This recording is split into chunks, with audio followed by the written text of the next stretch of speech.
आपका हमारी आध्यात्मिक यात्रा में हार्दिक स्वागत है। आप सुन रहे हैं शिव महापुराण, जो सनातन धर्म के ही अनमोल ग्रंथों में से एक है। इस श्रृंखला में हम आपके लिए ही इस दिव्य ग्रंथ के प्रत्येक अध्याय का शाश्वत पाठ प्रस्तुत करेंगे। आइए इस ज्ञान और धर्म की ही यात्रा को आरंभ करें।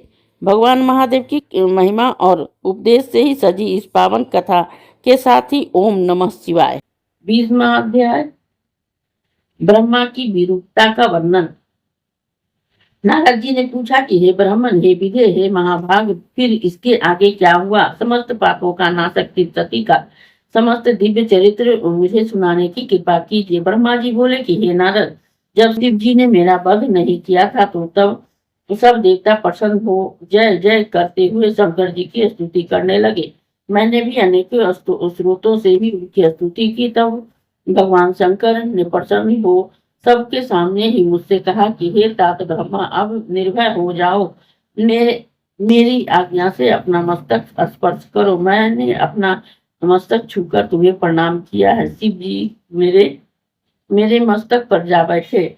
इत्यादि देवताओं को देखते ही मैं लज्जित हो गया। फिर तो शिव जी की स्तुति कर मैंने उनसे क्षमा याचना की और इस पाप की शुद्धि का कोई उपाय पूछा। शिव जी ने कहा कि बस अब जो रूप मैंने तुम्हारा कर दिया है उसी रूप में मेरी आराधना कर तप करो। रुद्र सिर से पृथ्वी में तुम्हारी ख्याति होगी और तुम्हें तेजस्वी ब्राह्मणों के कार्य होंगे। तुमने अपना विरपात कर मनुष्य जैसा कार्य किया है, अतः तुम मनुष्य बन कर ही पृथ्वी पर विचरण करो। जो लोग तुम्हें इस रूप को देखेंगे वे यही कहेंगे कि शिव जी ब्रह्मा के सिर पर ही बैठे हैं। इससे लोग पर स्त्री गमन भी नहीं करेंगे। इसी से तुम्हारे पापों को शुद्धि होगी और जो पृथ्वी पर तुम्हारे वीर के 4 बूंदे गिरी है उससे आकाश में प्रलय करने वाले 4 बादल होंगे। अवर्तक,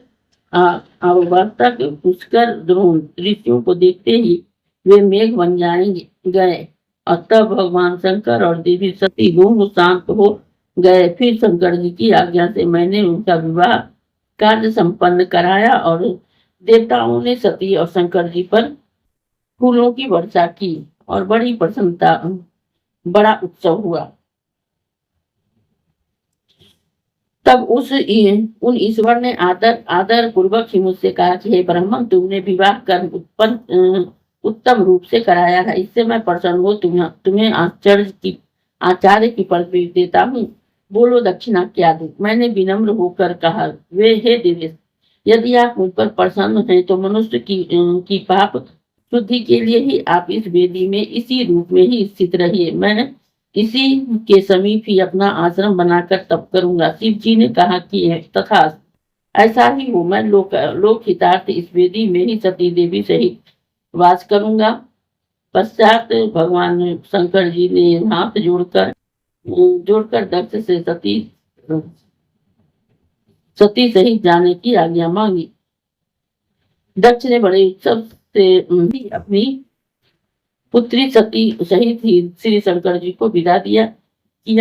शिव जी कैलाश धाम पर अपने आश्रम पर पहुंचे। वहां पहुंचकर उन्होंने सब ऋषियों सहित ही देवताओं को विदा किया। सब शिव जी को नमस्कार कर अपने अपने स्थान को चले गए। शिव जी प्रसन्न हो सती सहित ही हिमालय पर विहार करने लगे। हे मुने, स्वयंभू मनु के साथ ही समय होने वाले शिव विवाह का यह वर्णन मैंने तुमसे सुनाया।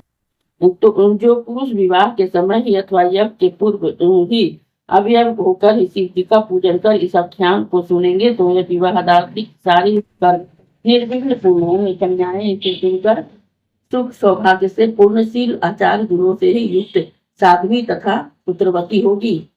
इस अध्याय के श्रवण हेतु आपका हृदय से धन्यवाद।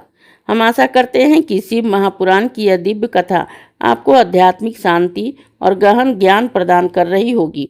कृपया अगले अध्याय के लिए हमारे साथ जुड़े रहें और अपने सुझाव एवं भावनाएं कमेंट के माध्यम से अवश्य साझा करें। धर्म, भक्ति और ज्ञान की इस पावन यात्रा में आपका साथ हमारे लिए अत्यंत मूल्यवान है। ओम नमः शिवाय। यदि यह प्रस्तुति आपको पसंद आई हो, लाइक करें, कमेंट करें, सब्सक्राइब जरूर करें, बेल आइकॉन दबाना ना भूलें ताकि अगला अध्याय आपसे छूटे नहीं। और इस पावन ज्ञान को ही शेयर करें अपने परिवार और मित्रों तक।